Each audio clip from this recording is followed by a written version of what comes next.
जुने जेवढे ऍडमिशन घेतलेले ईडब्ल्यूएस मधून त्यावेळेस सिलेक्ट झालेले ते पोरं, आणि आता तुम्ही काढून टाकता, वाटोळ करता का त्यांचं? ते ठेवा. ते हे याला 2 महिन्याची गरज नाही, 3 महिन्याची नाही, 4 महिन्याची नाही. साधा कक्ष अधिकारी सुद्धा याच्यात बदल करू शकतो. याला काय कॅबिनेटची गरज नाही, राज्य मंत्रिमंडळाची सुद्धा गरज नाही. याला साधा विषय. हे तातडीनं करून घ्या. लेकरा बाळा तुम्हालाच उद्या त्याला फोन करून आशीर्वाद देते. 100% सांगतो तुम्हाला मी. तुम्हालाच म्हणते ना आमचं दुःख ते वाटून घेतलं.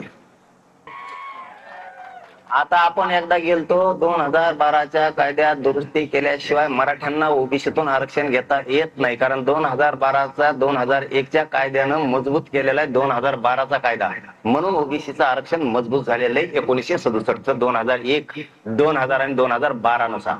मग मराठ्यांना जर ओबीसीत आरक्षण पाहिजे असलं तर तुम्हाला 2012चा कायद्यात दुरुस्ती करावीच लागत होती. त्याशिवाय तुम्हाला मिळत नव्हतं.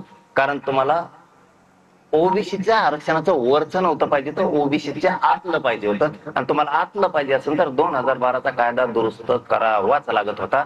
म्हणून ती सगळ्या सोयऱ्याची अधिसूचना काढलेली. ते राईट आहे तिथपर्यंत, पण तिथून पुढे अंमलबजावणी न केल्यामुळे आपली फसवणूक झालेली.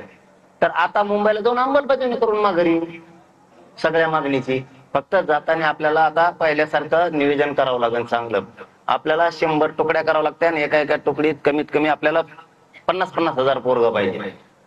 आपल्याला ते नियोजन स्ट्रॉंग करायला लागणार आहे. कारण आपण जसं मुंबईत ह्यावेळेस शिंदे साहेब मुख्यमंत्री त्यावेळेस गेलो होतो, त्यावेळेस आपण पोरं आनंदात नेले, आनंदातच माघारी आणले. पण आरक्षण घेऊनच आलो. त्याला आरक्षणच म्हणजे सगळ्या सोयऱ्याच्या अंमलबजावणी अख्खं राज्य विटीस धरलेलं आहे. म्हणजे ते काय साधा विषय नाहीये.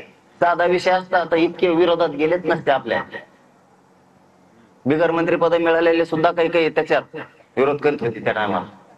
म्हणजे हे खरंय, हे खरंय. सगळे सोयीची अंमलबजावणी लहान विषय नाही. आपण जरा निवेदन करू, गडबड नको. आपल्याला जर पोलिसांनी मुंबईत जाताना हल्लं, त्यांना नाही, त्यांना त्यांचा दोषच नाही. आपली इथे कुठेला रपा रपा सगळं रक्त डोक्यात फोडू फोडू काढे आपले, सटकून काढ आपल्याला. तसं होणारच नाही. कारण आपण जातानाच 50 लाख ते 70 लाखापेक्षा जास्त जाणार. म्हणजे ह्यावेळेस 2 कोटी मराठी आत घुसणार आहेत बिना निवेदनाचे, निवेदन सोडून. मग त्यावेळेस आपल्या जर पोलिसांनी हाणलं तर आपण पोलिसाला 5 बोट सुद्धा नाही लावायचं. मंत्री धरून